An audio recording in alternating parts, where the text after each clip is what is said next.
Marcus Chen had always considered himself a practical man. At 42, he worked as a software engineer for a tech company in Portland, lived alone in a modest apartment, and maintained a routine that rarely varied. His life was organized, predictable, and exactly how he preferred it. The last thing he expected was to become a father overnight, especially to a child who would challenge everything he thought he knew about the world. It started on a Tuesday evening in October. Marcus was walking home from the grocery store when he heard crying coming from the alley beside his apartment building. The sound was different from the usual city noise, softer, more desperate. Something about it made him stop and investigate, despite his usual policy of avoiding trouble. Behind a dumpster, he found her.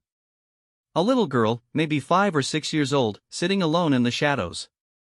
She was wearing what looked like a white dress, though it was too clean for someone who had been on the streets. Her hair was silver white, hanging straight down her back, and, when she looked up at him, her eyes were the most unusual color he had ever seen, pale violet, almost translucent. "Hey there," Marcus said gently, crouching down to her level. "Are you okay? Where are your parents?" The girl stared at him for a long moment. When she spoke, her voice was clear but carried a strange accent he could not place. "They are gone. They had to go back." "Back where?"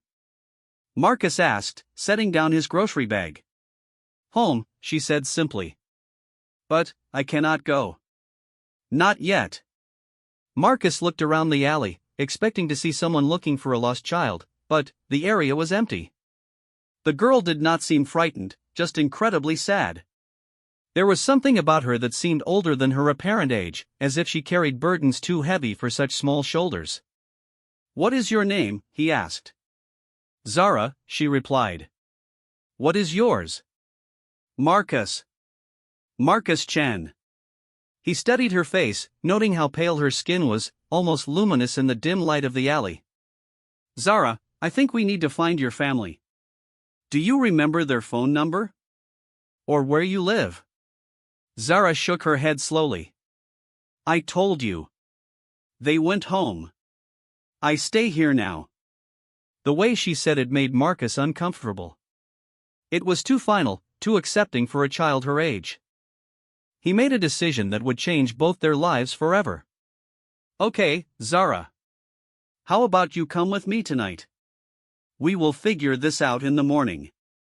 Zara nodded and stood up. As she moved, Marcus noticed something odd. She was completely clean despite sitting behind a dumpster in an alley. Her white dress showed no dirt, no wrinkles, nothing. It was as if she had just stepped out of a washing machine. They walked to his apartment in silence. Zara moved with unusual grace, her steps making almost no sound on the concrete.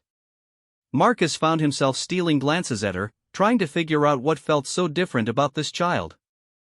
Inside his apartment, Marcus realized he had no idea how to care for a child. He offered her food, but she only asked for water.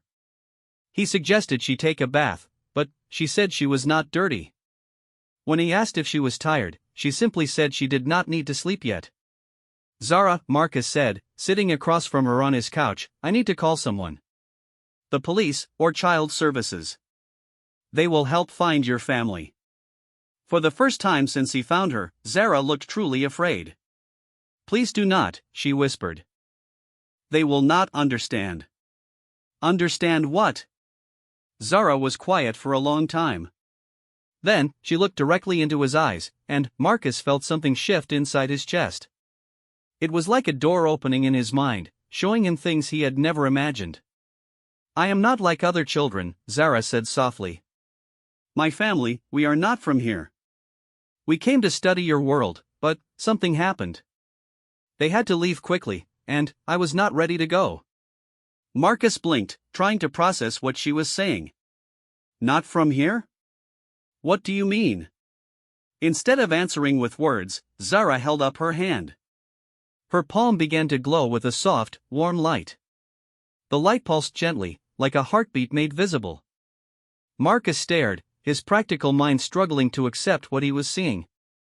"That is impossible," he whispered. "Many things seem impossible until you see them," Zara replied, letting the light fade. My people can do things yours cannot. We live much longer. We travel between worlds. We learn and grow and help where we can. Marcus rubbed his eyes, wondering if he was dreaming. But, when he looked again, Zara was still there, still watching him with those strange violet eyes. Why are you telling me this? He asked. Because you found me. Because you helped me without asking for anything back. Because. She paused, looking down at her hands. Because I think you might be able to love me, even if I am different. The words hit Marcus harder than he expected. He had never thought about having children. His life was fine the way it was. But, looking at this unusual little girl, he felt something stirring inside him that he had never experienced before. What happened to your family? Really? Zara's eyes filled with tears that seemed to sparkle with their own light. There was an emergency on our world. A disaster. All families had to return immediately to help. But, I was sick with something your doctors call the flu. Our bodies cannot travel between worlds when we are ill. It is dangerous. So they left you here? They had no choice. If they had stayed, many more of our people would have died. They promised to come back for me when it is safe and, when I am well. She wiped her eyes. But, that might be a long time. Maybe years. Marcus felt his heart breaking for this child. Whether her story was true or she was simply confused and traumatized, she was alone and needed help. What about other humans? Have you told anyone else about this? Zara shook her head quickly. My parents warned me never to tell others. They said most humans would not believe, and those who did believe might try to hurt me or study me like an animal. But, you told me. You are different, Zara said with certainty. I can feel it. You have a kind heart, and you are not afraid of things that are hard to understand. Marcus was not sure about that last part. Right now, he was terrified and confused and completely out of his depth. But, he was also moved by this child's trust in him. Zara, if what you are telling me is true, then I have no idea how to help you. I do not know anything about taking care of kids, let alone someone like you. I do not need much, Zara said quickly. I eat regular food, though not very much. I sleep, though not as long as human children. I can take care of myself mostly. I just need somewhere safe to stay. Marcus looked around his bachelor apartment, no toys, no child-safe furniture, no idea what he was getting into.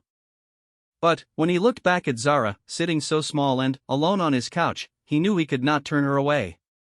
Okay, he said slowly. We will try this. But, we need some rules. First, no more showing me the glowing hand thing. Not until I get used to the idea that you might really be from another world. Zara nodded seriously. Second, if anyone asks, you are my niece visiting while your parents travel. Can you remember that? Yes. Third, if you start feeling sick or if anything strange happens, you tell me immediately. I do not care how weird it is. Deal? Deal, Zara said, and, for the first time since he found her, she smiled.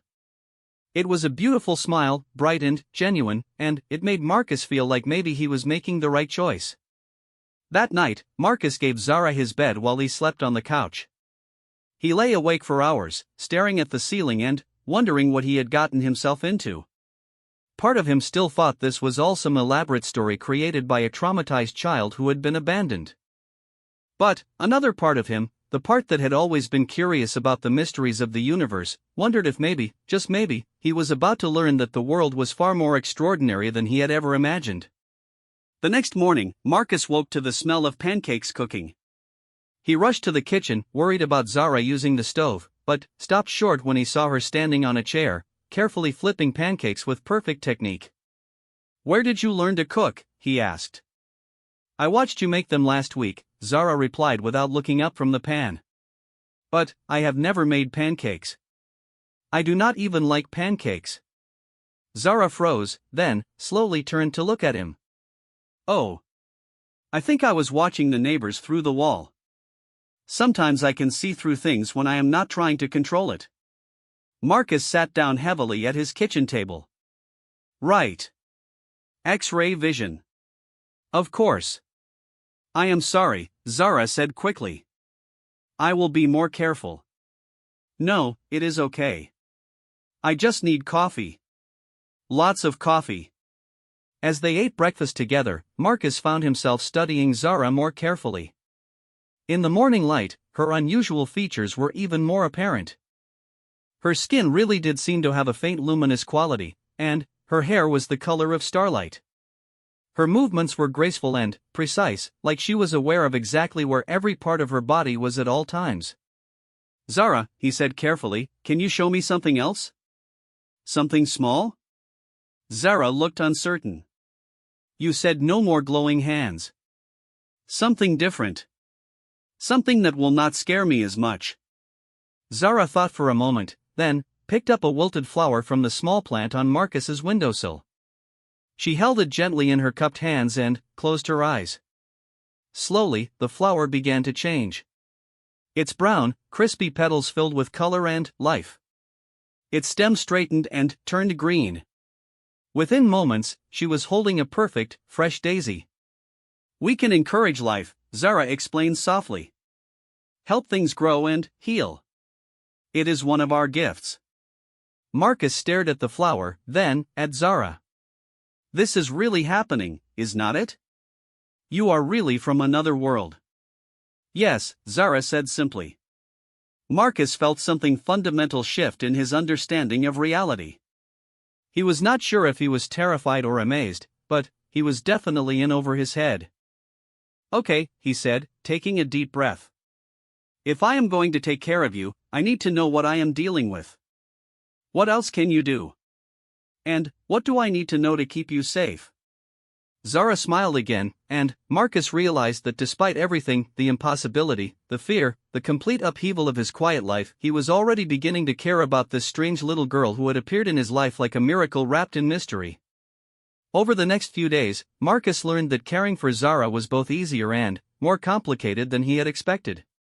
She was remarkably self-sufficient, needing little sleep and eating tiny portions of food. She was incredibly intelligent, understanding complex concepts almost instantly and asking questions that made Marcus think about things he had never considered. But she was also clearly not human, and hiding that fact was proving challenging. On Thursday, Mrs. Rodriguez from the apartment next door knocked on his door to introduce herself to his niece. Zara charmed the elderly woman completely, but when Mrs. Rodriguez commented on how cold Zara's hands were, Zara simply said she had poor circulation. Marcus made a mental note to teach her about believable excuses. On Friday, Zara accidentally walked through a glass door at the grocery store. She was not hurt and the glass was not broken, but several people saw her pass through solid matter as if it was not there. Marcus quickly distracted everyone while Zara pretended she had pushed the door open very quickly. You have to be more careful, Marcus told her that evening. People cannot see you do impossible things. I know, Zara said sadly. It is hard to remember sometimes. On my world, these things are normal. Marcus was beginning to understand that Zara's biggest challenge was not surviving on Earth, but learning to hide her true nature. She was like a brilliant adult trapped in a child's body, trying to pretend to be something she was not. Tell me about your world, Marcus said as they sat together on his couch that Friday night. What is it like? Zara's eyes lit up. It is beautiful. We have 3 suns, so it is never completely dark. The cities float in the air, connected by bridges made of light. Everyone can fly, and the buildings grow like plants instead of being built. It sounds amazing. It is. But it is also very different from here. There, we all share thoughts and feelings with each other. Privacy like you have here does not exist. We make decisions together as groups. No one is ever really alone. Zara looked sad. That is the hardest part about being here. I cannot feel anyone else's mind. It is so quiet and lonely. Marcus felt a pang of sympathy for this child who was so far from everything she knew and loved. What about your parents? Do you miss them? Every day, Zara whispered. But I understand why they had to go. On my world, family is not just about blood relatives. It is about community and responsibility to everyone. They had to choose between saving me or saving thousands of others. That must have been an impossible choice. Yes. But they made the right one. And they knew I would find someone here who could care for me. She looked at Marcus with those strange violet eyes. They knew I would find you. How could they know that? Because some things are meant to happen. Fate, you call it. Destiny. Zara smiled. My people believe that every being in the universe is connected by invisible threads. Sometimes those threads pull people together when they need each other most. Marcus was not sure he believed in fate or destiny, but he could not deny that finding Zara had already changed him in ways he did not fully understand. For the first time in his adult life, he was thinking about someone else's needs before his own. Zara, he said carefully, what happens when your family comes back for you? Zara was quiet for a long time. I do not know, she finally admitted. I hope they will let me visit you sometimes. Or maybe. She looked up at him hopefully, maybe you could come with me? To your world? Why not? You are kind and smart and good. My people would like you. Marcus tried to imagine leaving Earth, traveling to another world, living among aliens who could read his thoughts. The idea was both terrifying and thrilling. Let us worry about that when the time comes, he said. For now, let us focus on keeping you safe here. That weekend, Marcus took Zara shopping for clothes and supplies she would need. He had been putting it off, not sure how to explain suddenly having a child, but Zara needed things that fit her properly. At the department store, Zara was fascinated by everything. She touched fabrics with wonder, marveled at the variety of colors and styles, and asked dozens of questions about human fashion and culture. Why do humans wear so many different clothes? She asked as they looked through children's dresses. For different occasions, I guess. And because people like to express themselves through what they wear. On my world, our clothes change color and shape based on our moods and the weather. We never need more than one outfit. That sounds convenient. As they shopped, Marcus noticed other people watching them. A man and a little girl who clearly were not related. He was Asian, she was pale with unusual features that did not quite fit any ethnic group. He realized he needed to prepare better explanations for their situation. At the toy store, Zara was drawn to puzzles and building sets rather than dolls or games. She completed a 1,000-piece puzzle in under an hour, working with focused intensity that amazed other shoppers. How did you do that so fast? A store employee asked. I can see how all the pieces fit together, Zara replied honestly. Marcus quickly added, she has always been good with patterns. That evening, as Zara played with her new building set, creating structures that seemed to defy physics, Marcus realized he needed help.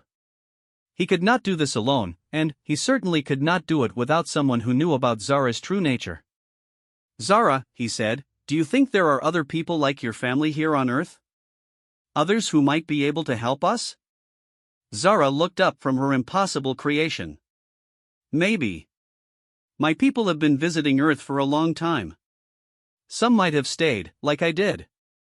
But finding them would be difficult and dangerous. Why dangerous? Because if they are here secretly, they would not want to be discovered. And if they are here openly, they might be working with your governments in ways that could be harmful to someone like me. Marcus had not considered the political implications of harboring an alien child. If there were others of Zara's kind on Earth, what did that mean for humanity? What did it mean for him? Have you tried to contact them? He asked. I do not know how. My parents never taught me the signals or meeting places. They expected to come back for me quickly. Zara looked worried. I have been trying to sense other minds like mine, but either they are too far away or they are hiding themselves very well. Marcus made another decision that surprised him. Then, we will figure this out together. Just you and me, until your family comes back or until we find others who can help. You would do that for me? Zara, in 1 week, you have turned my whole life upside down. I do not understand half of what is happening, and I am scared most of the time. But I cannot imagine sending you away now. You are stuck with me, kid. Zara launched herself into his arms, hugging him tightly. For a moment, Marcus felt a strange sensation, like warmth and light flowing between them. When she pulled back, her eyes were glowing softly. I love you, Marcus, she said simply. Those words hit him like a physical blow. No one had said that to him in years, and certainly no one had ever said it with such pure, simple honesty. I love you too, Zara, he replied, and realized with shock that it was true. As Marcus tucked Zara into bed that night, she asked him a question that had been troubling her. Marcus, what if my family never comes back? What if something happened to them, or what if they cannot find me? Marcus had been wondering the same thing, but hearing her voice, the fear made it real and urgent. Then, we will make our own family, he said firmly. Right here, right now. You and me. But I am not human. What if I never fit in here? What if people find out what I am and try to hurt me? Then, I will protect you, Marcus promised. I do not care what you are or where you came from. You are my responsibility now. And, more than that, you are my daughter. The words surprised him as much as it seemed to surprise Zara. Daughter, she whispered. If you want to be. I know I am not your real father, and I know I do not know what I am doing. But, if you will have me, I would like to try to be the father you need. Zara's smile was like sunrise breaking over an alien landscape, beautiful, strange, and full of promise. Yes, she said softly. I would like that very much. As Marcus turned off the light and left her room, he realized that his quiet, predictable life was over forever. In its place was something far more complicated, far more challenging, and infinitely more meaningful. He had found a daughter from another world, and she had found a father who would love her no matter how impossible their situation became. The real adventure, Marcus realized, was just beginning. 3 months after Zara entered Marcus's life, their routine had settled into something resembling normal family life, though normal was a relative term when your daughter could walk through walls and heal plants with her touch. Marcus had become surprisingly good at the practical aspects of parenting, making sure Zara ate enough, helping her with the human social skills she needed to blend in, and creating a safe space where she could be herself. But keeping Zara's secret was becoming more difficult every day. The first major challenge came when Marcus realized he needed to enroll Zara in school. She had been staying in his apartment while he worked, spending her days reading his entire book collection, learning human history from the internet, and practicing her human behaviors. But neighbors were starting to ask questions about why a school-age child was always home. I cannot go to school, Zara said when Marcus brought up the subject. There are too many people. Too many chances to make mistakes. But you need to learn how to interact with other kids your age, Marcus argued. And people will get suspicious if you are always hidden away. I already know everything they would teach in elementary school, Zara pointed out. I read all the textbooks online. I can solve mathematics problems that your universities consider advanced. This was true. Zara's intelligence was far beyond that of human children her apparent age. She understood complex scientific concepts instantly, spoke multiple languages fluently after hearing them only once, and could analyze literature and history with the insight of a scholar. It is not about learning facts, Marcus explained. It is about learning how to be human. How to make friends, how to deal with conflict, how to be part of a community. Zara considered this seriously. She approached every aspect of human culture like an anthropologist studying a fascinating alien species, which, Marcus supposed, was exactly what she was doing. If I go to school, I will need a complete identity, she said. Birth certificate, medical records, school history. How will we get these things? Marcus had been dreading this conversation. I have been thinking about that. I might need to contact some people I used to know. People who can help with unofficial documentation. You mean criminals? Not exactly criminals. More like people who exist in the spaces between legal and illegal. I did some freelance work for them years ago, before I got my regular job. Zara studied his face carefully. You would break human laws to help me? I would do whatever it takes to protect you and give you a normal life. Even if it puts you in danger? Zara, the moment I decided to keep you instead of calling the authorities, I was already breaking laws. Harboring a missing child, failure to report a found child to social services, I could go to prison just for what I have already done. I did not know, Zara said quietly. I did not know I was putting you at risk. Hey, Marcus sat down beside her and took her small hands in his. I made that choice with my eyes wide open. You are worth any risk. Zara's eyes filled with those sparkling tears again. I do not deserve your kindness. Everyone deserves kindness. And, you are not just anyone, you are my daughter now. The word still felt strange, but, right when he said it. Over the past 3 months, Zara had become the center of his world in ways he never could have imagined. He woke up thinking about her needs, spent his days worrying about her safety, and fell asleep grateful that she was safe in the next room. Marcus contacted his old acquaintance Jake Morrison the next day. Jake operated in the gray areas of the digital world, providing new identities for people who needed fresh starts, sometimes for good reasons, sometimes not.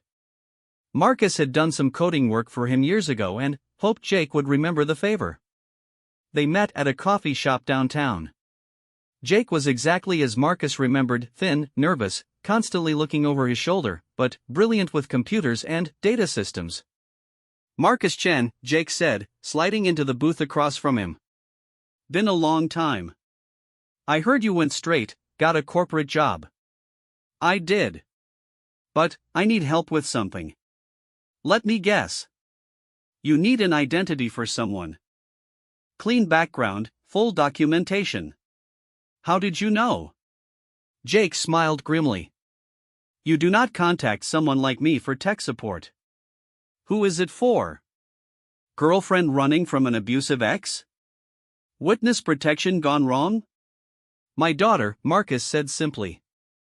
Jake's eyebrows shot up. I did not know you had kids. It is complicated. It always is. How old? 6. Maybe 7. She has been displaced. No family, no official records. Displaced how? Marcus had rehearsed this conversation, but lying to Jake felt harder than he had expected. Her family was killed overseas. She was brought here illegally by someone who then abandoned her. I found her on the streets. And, instead of calling social services, you decided to keep her yourself. Yes. Jake studied Marcus's face for a long moment. You always were too soft-hearted for your own good. This kind of thing, full identity package for a kid, it is expensive.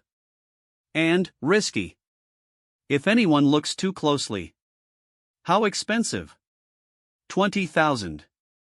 And, I need photos, basic information, and a believable backstory. Marcus felt his heart sink.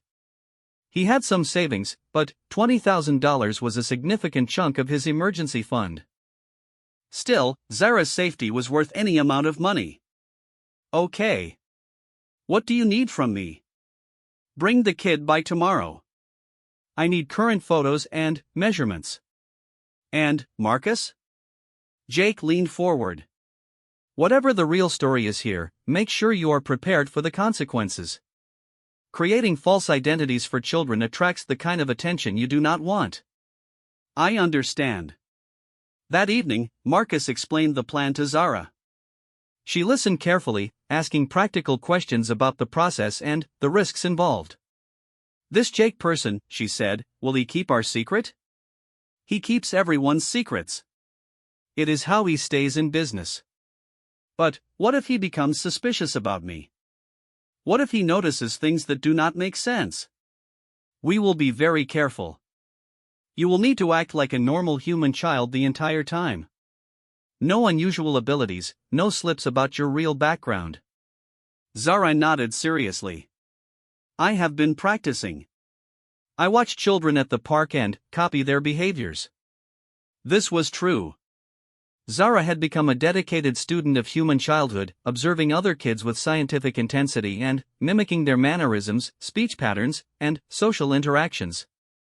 Sometimes her imitation was almost too perfect, like an adult performing the role of a child rather than actually being one. Zara, Marcus said carefully, when we go to see Jake tomorrow, you need to remember that you are supposed to be traumatized. A child who has lost her family and been through terrible experiences would not be as composed and articulate as you usually are. You want me to act damaged? I want you to act like a human child who has been through trauma would act. Quiet, maybe a little scared, not too eager to talk to strangers. Zara considered this. I can do that. But, Marcus, what if he asks questions about my past that I cannot answer correctly? Then, you stay quiet and let me do the talking. If anyone asks, you are still processing what happened and you do not like to talk about it. The next evening, Marcus brought Zara to meet Jake at a warehouse on the outskirts of town. The building looked abandoned from the outside, but inside was a sophisticated operation with computer equipment, cameras, and printing devices that could create documents indistinguishable from government originals. Zara clung to Marcus's hand as they entered, playing her role perfectly. She looked small and vulnerable, keeping her eyes downcast and staying close to Marcus's side. This is Zara, Marcus said as Jake approached them. Jake knelt down to Zara's level. Hello, sweetheart. Marcus told me you need some new papers. Nothing to worry about, I help lots of people get fresh starts. Zara looked up at him with those unusual violet eyes, and Marcus held his breath, hoping Jake would not notice how strange they were in the warehouse's dim lighting. She does not talk much, Marcus said quickly. Still working through some things. I understand, Jake said gently. We will make this as quick and easy as possible. The process took several hours. Jake photographed Zara from multiple angles, took measurements, and gathered basic information about her supposed background. Marcus had prepared a story about Zara being the daughter of relief workers killed in a terrorist attack overseas, with her rescue and illegal transport to the United States being handled by well-meaning but unofficial channels. Interesting eyes, Jake commented as he reviewed the photos on his computer screen. Unusual color. Might want to get her some brown contact lenses when she starts school. Kids can be cruel about things that make someone stand out. Good idea, Marcus agreed, making a mental note to research contact lenses that might mask Zara's alien features. What about her name? Jake asked. Zara is pretty distinctive. Might be safer to give her something more common. Marcus looked down at Zara, who was sitting quietly in a chair beside him. What do you think? Would you like a different name for your official papers? Zara spoke for the first time since they had arrived. Zara is the name my parents gave me. I would like to keep it if possible. Her voice was small and sad, exactly right for a traumatized child missing her family. Jake's expression softened. Of course you can keep it, sweetheart. Zara-chan has a nice sound to it. Marcus felt a strange warmth at hearing Zara referred to with his last name. They were becoming a real family, even if it was built on lies and forged documents. How long will this take? Marcus asked. 2 weeks for the full package. Birth certificate, social security card, vaccination records, school transcripts. I will create a background showing she was born in California and lived there until recently. That explains any gaps in her local history. As they prepared to leave, Jake pulled Marcus aside. That kid, he said quietly, there is something different about her. I cannot put my finger on it, but she does not act like most traumatized children I have seen. Marcus's heart raced. What do you mean? Most kids who have been through what you described are either completely shut down or they are hypervigilant, constantly looking around, jumping at sounds. She is calm. Too calm. Like she is not really afraid of anything. Maybe she processes trauma differently. Maybe. Jake did not look convinced. Just be careful, Marcus. I do not know what her real story is, but if someone comes looking for her. No one is looking for her. Everyone is looking for someone. Just remember that. On the drive home, Zara was quiet until they were almost back to the apartment. He suspects something, she said finally. Yes, but he does not know what. And he will not ask questions as long as we pay him. What if he investigates on his own? What if he tries to find out who I really am? Marcus had been wondering the same thing. Then, we will deal with it when it happens. For now, we need to focus on getting you ready for school. The next 2 weeks were intensive preparation. Marcus enrolled Zara in Lincoln Elementary School, explaining to the principal that his niece would be staying with him for an extended period while her guardian recovered from injuries sustained in an overseas incident. The story was vague enough to discourage detailed questions while explaining Zara's lack of local history. At home, Marcus worked with Zara on human-child behaviors that would help her blend in. They practiced playground games, studied popular children's books and movies, and rehearsed responses to common questions kids might ask her. Remember, Marcus coached her, you are 6 years old. You should not know advanced mathematics or be able to discuss complex philosophy. Keep your answers simple. But, what if someone asks me a question I cannot answer without seeming stupid?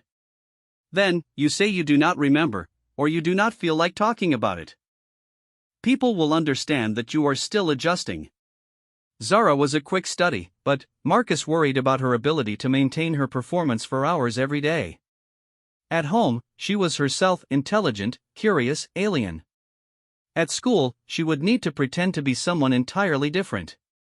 The night before her first day of school, Zara could not sleep. Marcus found her sitting by her bedroom window, staring up at the stars.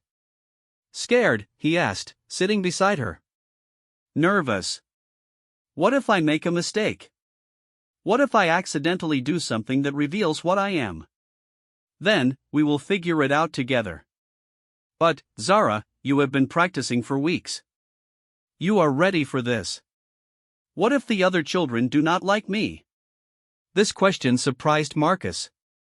He had been so focused on the practical challenges of hiding Zara's abilities that he had not considered the normal social fears any child might have about starting a new school. Some will like you, some might not. That is how it works with people everywhere, even on your world, I bet. On my world, we share thoughts and feelings. If someone does not like you, you know exactly why and you can work to fix the problem. Here, I have to guess what people are thinking based on their expressions and words. It is much harder. That is one of the things that makes humans interesting, Marcus said. We have to work to understand each other. It makes the connections we do make more meaningful. Is that why you love me? Because you choose to, even though it is hard? I love you because you are you, Zara. Alien powers and all. And, tomorrow, those kids at school are going to meet an amazing, kind, intelligent little girl. Some of them will be lucky enough to become your friends. What if they ask about my family? About where I came from? You tell them what we practiced. Your parents died, and you are living with your uncle now. You do not like to talk about sad things, but you are happy to talk about other subjects. And if they notice that I am different? Everyone is different in some way. You will fit in better than you think.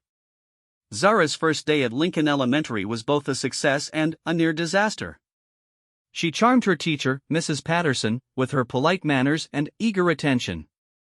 She impressed her classmates by sharing her lunch with a boy who had forgotten his money. But, during art class, she accidentally drew a picture of her home planet, 3 suns, floating cities, and beings that clearly were not human.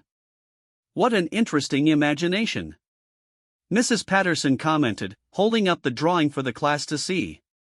Tell us about this picture, Zara. Zara froze, realizing her mistake. In the pause that followed, Marcus's coaching kicked in. It is from a dream I had, she said quietly. I have strange dreams sometimes since what happened to my family. Dreams can be very vivid when we are working through difficult feelings, Mrs. Patterson said kindly. Art is a wonderful way to express those feelings.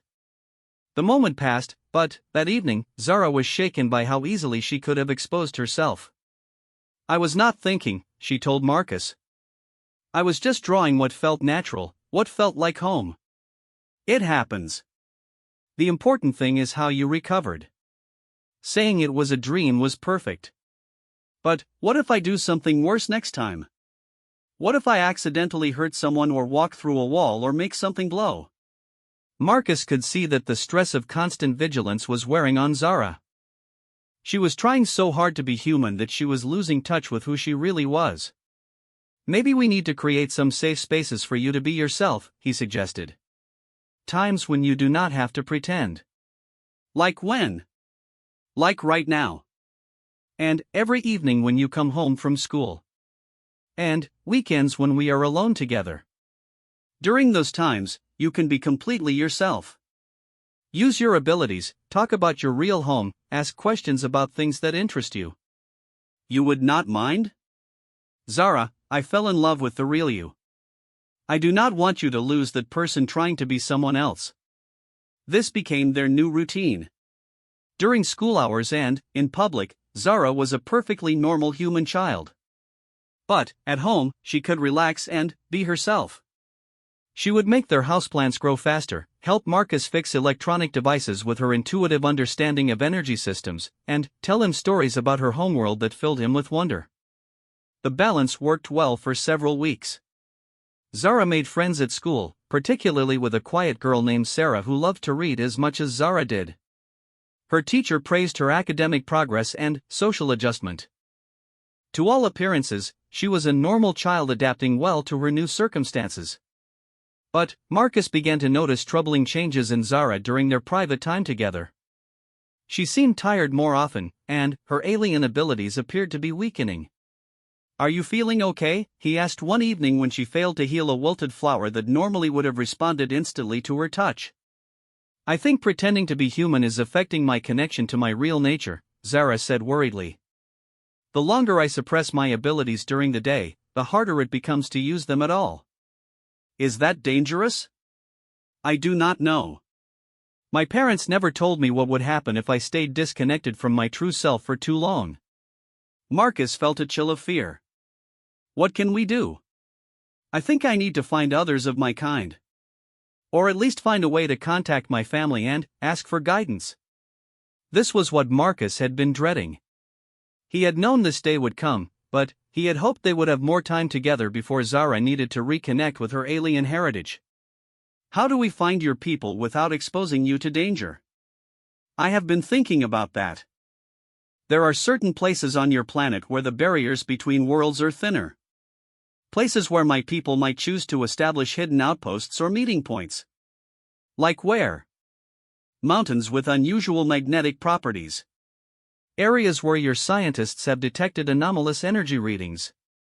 Places where people report seeing unexplained lights or phenomena." Marcus spent the next day researching locations that fit Zara's description. He found several possibilities within driving distance: a mountain in Oregon where hikers regularly reported strange lights, a desert area in Nevada known for electromagnetic anomalies, and a forest in Washington where compasses spun wildly and electronic devices malfunctioned. "Any of these sound familiar?" he asked, showing Zara the information he had gathered. Zara studied the descriptions carefully. "The mountain in Oregon. Mount Hood. There is something about that name that feels important." "Important how?" "Like an echo in my memory. My parents might have mentioned it as a landmark or gathering place." Marcus felt his stomach tighten with anxiety. "If we go there and we find your people, what happens then?" "I do not know," Zara admitted. "They might take me home immediately. Or they might help me learn to balance my human life with my true nature. Or they might decide that my presence here is too dangerous and relocate both of us to somewhere safer." "What do you want to happen?" Zara looked at him with those strange, beautiful eyes. "I want to stay with you. I want to be your daughter forever. But I also need to know who I really am and how to control what I am becoming." "Then, we go to Oregon," Marcus decided. "This weekend. But we go carefully, and we make sure we have an escape plan if things go wrong." "You would risk meeting my people? Even though they might take me away?" Zara, if staying hidden is making you sick, then we do not have a choice. Your health and safety are more important than my fear of losing you. What if my people do not approve of you? What if they think humans are not capable of caring for one of our children? Marcus had wondered about this too. What would advanced aliens think of a single human man trying to raise one of their young? Would they see him as inadequate? Dangerous? A threat to be eliminated? Then, I will prove them wrong, he said firmly. I will show them that love is not limited by species or planet of origin. Zara smiled through tears that sparkled like starlight. I am so lucky that you found me. I think we found each other, Marcus replied. And, whatever happens next, we will face it together. That night, as Marcus prepared for what might be their last quiet weekend together, he realized that his life had become something he never could have imagined. He was planning to make contact with an alien species to help his extraterrestrial daughter maintain her connection to her true nature while continuing to live as a human child. 6 months ago, his biggest worry had been whether to upgrade his computer software. Now he was ready to risk everything, his freedom, his safety, even his life, for a little girl who had literally dropped into his world from the stars. And he had never been more certain of anything in his life. The drive to Mount Hood took 4 hours, during which Marcus questioned his decision at least a dozen times. Zara sat quietly in the passenger seat, watching the landscape change from city to suburbs to forest, her violet eyes reflecting a mixture of hope and anxiety that made Marcus's heart ache. Are you sure about this? He asked for the 3rd time as they wound through mountain roads surrounded by towering evergreens. No, Zara replied honestly. But I am sure that I need answers. My abilities are getting weaker every day. Sometimes I forget things about my home that I should remember. I think staying disconnected from my true nature for so long is causing permanent damage. Marcus gripped the steering wheel tighter. Over the past month, he had watched Zara struggle with increasing fatigue, moments of confusion, and a gradual loss of the alien abilities that were part of her essential nature. The human act she maintained at school was literally draining the life out of her. What if we find your people and they want to take you away immediately? Then, I will ask them to let me say goodbye properly. To let me finish the school year, or at least give us time to prepare. And, if they say no? Zara was quiet for a long moment. Then, I will have to go. My family did not abandon me by choice, Marcus. If they or others of my kind have found a way back to Earth, it means something important has happened. As they climbed higher into the mountains, Marcus noticed that his car's electronics were behaving strangely. The GPS kept losing signal, the radio produced only static, and the dashboard lights flickered intermittently. Is this normal? He asked. Zara had perked up, looking more alert than she had in weeks. We are getting close to something. I can feel it like a vibration in my bones. They followed hiking trails and forest roads until they reached a parking area near the base of a steep trail. According to Marcus's research, hikers had reported seeing unexplained lights and experiencing equipment failures in this area for decades. Local authorities dismissed the reports as natural phenomena, but the frequency and consistency of the sightings suggested something more unusual. The trail leads up to a plateau about 2 miles from here, Marcus said, studying the map. That is where most of the sightings have occurred. I do not think we need to hike, Zara said, getting out of the car and looking up at the mountain slopes. I think I can call them. Call them how? Instead of answering, Zara walked to the center of the parking area and closed her eyes. She raised her hands above her head, and Marcus was amazed to see her alien abilities returning with startling intensity. Her skin began to glow with soft, pulsing light, and the air around her seemed to shimmer with energy. A sound emerged from Zara's throat, not quite singing, not quite humming, but something between the two. It was hauntingly beautiful and utterly alien, rising and falling in patterns that seemed to resonate with the mountain itself. Marcus felt the sound in his chest, in his bones, in parts of his brain he had not known existed. Other creatures in the forest fell silent, as if all of nature was listening to Zara's otherworldly song. After several minutes, Zara lowered her hands and opened her eyes. The glow faded from her skin, but she looked more vital and alive than she had in weeks. They heard me, she said with certainty. Someone is coming. How do you know? Because I can feel their minds touching mine. It is like being in a room where you thought you were alone and, suddenly, realizing someone else is there. They waited in the parking area as the sun began to set behind the mountain peaks. Marcus felt increasingly nervous as darkness approached, wondering what kind of beings they were about to meet and whether he had made a terrible mistake bringing Zara here. Marcus, Zara said softly, whatever happens, I want you to know that these past months with you have been the happiest of my life. You taught me what family really means. Do not talk like this is goodbye, Marcus said firmly. We do not know what is going to happen yet. But, if it is goodbye, I want you to understand that you saved me. Not just from being alone, but from forgetting who I am. You helped me find the balance between my two natures. Before Marcus could respond, the air above them began to shimmer. The distortion grew larger and more defined until it became a transparent opening in space itself, a doorway to somewhere else entirely. Through the opening stepped three figures that were clearly related to Zara but were adult versions of her otherworldly beauty. They moved with the same fluid grace, shared her luminous skin and pale hair, and possessed the same violet eyes. But they were also unmistakably ancient and powerful in ways that made Marcus feel like an insect in the presence of gods. The figure in the center, a woman who could have been Zara's mother, spoke in the same musical language Zara had used for her calling song. Zara responded in kind, and Marcus watched their family reunion with a mixture of joy and heartbreak, knowing he was witnessing something beautiful and possibly losing the most important person in his world. After several minutes of rapid conversation in their alien tongue, Zara turned to Marcus. These are my Aunt Lyrian, my cousin Thane, and my grandmother Celeste. My parents are alive but could not come. They are still helping to rebuild our world after the disaster that forced everyone to evacuate. Ask them if you can stay, Marcus said urgently. Ask them if there is any way you can remain here with me. Zara translated his request, and the three alien beings looked at Marcus with expressions he could not read.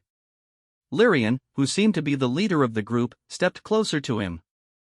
When she spoke, her voice carried the same musical quality as Zara's but with an authority that made Marcus straighten unconsciously.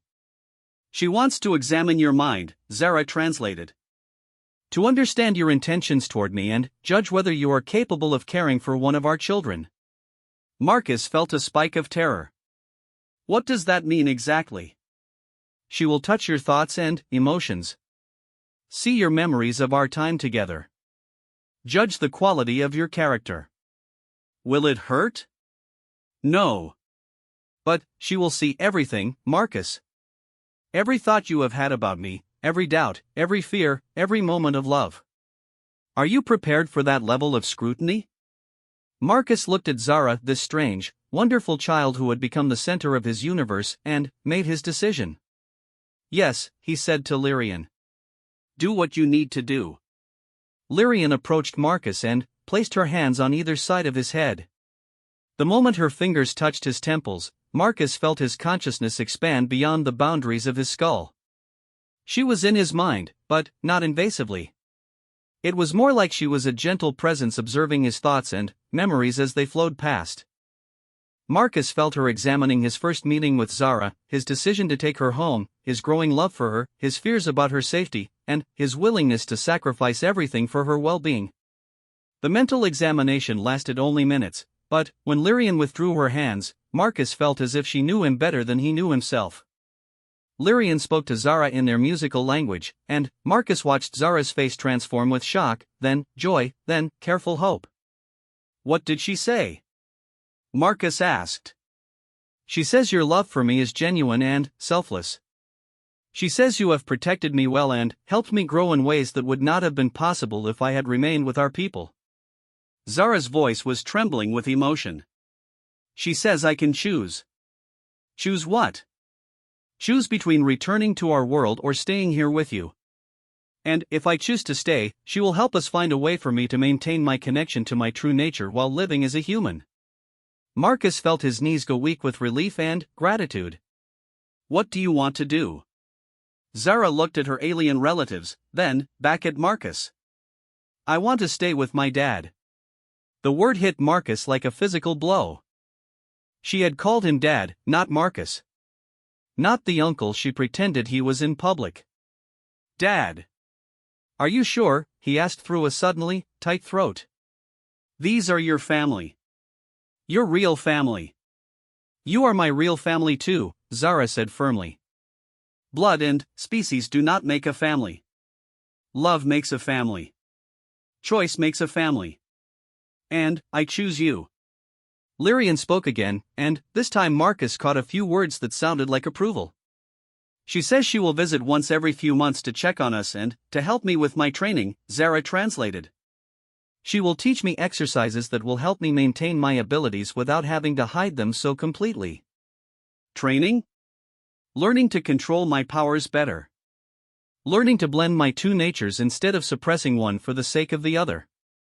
Learning to be both human and... She gestured toward her relatives, whatever we are. The elderly woman, Celeste, Zara's grandmother, stepped forward and spoke directly to Marcus in heavily accented but clear English. You have given our child something we could not, she said, her voice like wind chimes in a gentle breeze. You have given her the experience of being chosen for who she is, rather than simply being accepted because she was born to us. This is a gift beyond price. She has given me more than I have given her, Marcus replied. She has made my life meaningful. Yes, Celeste smiled. This is how the best families work. Each member makes the others more than they could be alone. Thane, the younger male, approached with what looked like a small crystalline device in his hands. He spoke to Zara, who nodded eagerly. It is a communication device, she explained to Marcus. It will let us contact my family directly instead of having to come to places like this and hope they sense my call. Is it safe? What if someone finds it? It only works for me, Zara assured him. To anyone else, it will just look like an interesting rock. As the alien visitors prepared to leave, Lyrian had one final conversation with Zara that lasted several minutes and seemed very serious. When it ended, Zara looked troubled. What is wrong? Marcus asked. She reminded me that as I get older, my abilities will grow stronger and harder to hide. She says that by the time I reach adolescence, I will need to make a permanent choice, live openly as what I am, which would mean leaving this world or undergo a process that would make me permanently human but cut me off from my people forever. Marcus felt his heart sink. How long do we have? Maybe 6 or 7 years before the choice becomes unavoidable. 6 or 7 years. It seemed like both forever and no time at all. We will face that when we come to it, Marcus said. For now, let us focus on the time we have. Lyrian spoke one last time, addressing both Marcus and Zara with what sounded like a formal blessing or farewell. Then, she and her companions stepped back through the shimmering portal, which closed behind them with a sound like distant thunder. Marcus and Zara stood alone in the mountain parking area, surrounded by the familiar sounds of Earth's forest and the growing darkness of a normal night. So, Marcus said, ready to go home? Yes, Zara replied, taking his hand. Let us go home, Dad. The drive back to Portland was peaceful. Zara dozed in the passenger seat, looking more relaxed than she had in months. The meeting with her people had clearly restored something vital in her, a connection to her true self that she had been missing. Zara, Marcus said softly as they neared the city, what was it like, talking to them in your own language? Wonderful, she murmured sleepily. Like remembering a song I had forgotten. But, you know what? What? I realized that I think in English now. I dream in English. When I am happy or scared or excited, the words that come to my mind first are human words. I think I really am becoming both things, human and something else. Is that okay with you? More than okay. I think it makes me special in a way that being just one thing or the other would not. Over the following months, their life settled into a new routine. Zara continued attending school and maintained her friendships, but now she had regular contact with her alien family and guidance in managing her abilities. Lyrian visited every 6 weeks, teaching Zara meditation techniques and energy exercises that helped her maintain her connection to her true nature without the exhausting effort of complete suppression. Marcus watched Zara grow and change, becoming more confident in both her human and alien aspects. She learned to heal small injuries with a touch, to sense the emotions of plants and animals, and to communicate across vast distances with her family on their homeworld.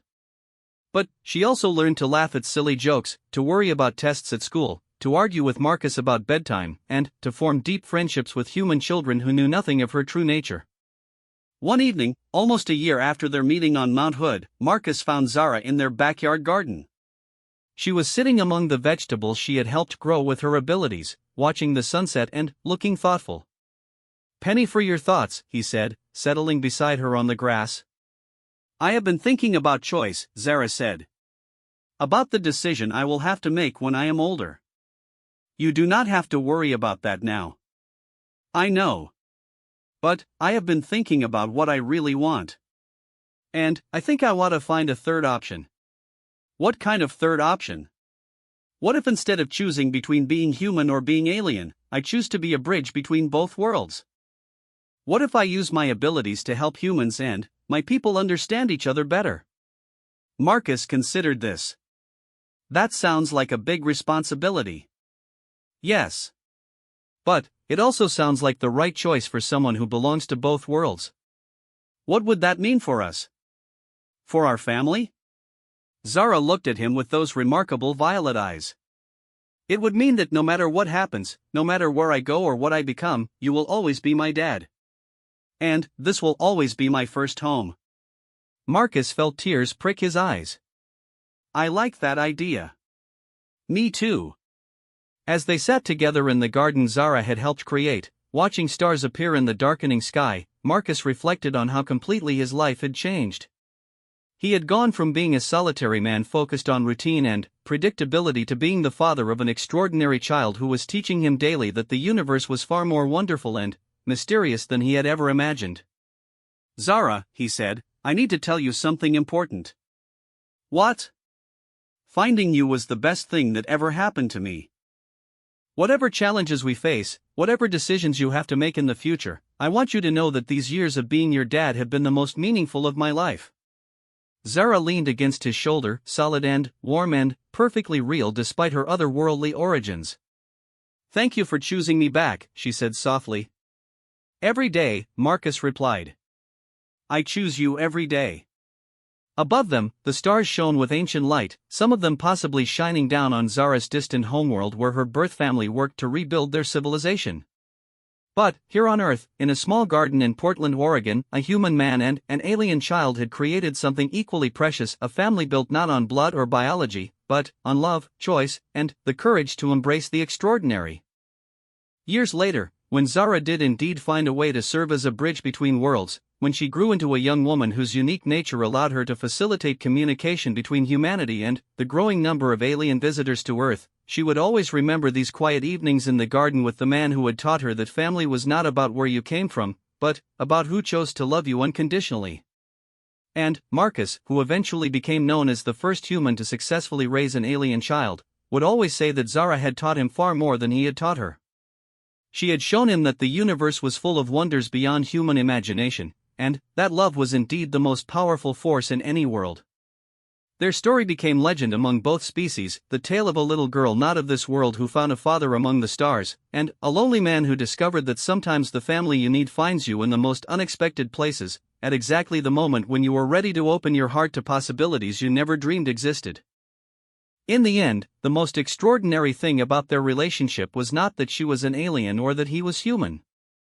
The most extraordinary thing was that when they found each other, they both said yes to love, yes to family, and yes to the beautiful, complicated adventure of belonging to someone who chooses you back, every single day, across all the vast distances between worlds.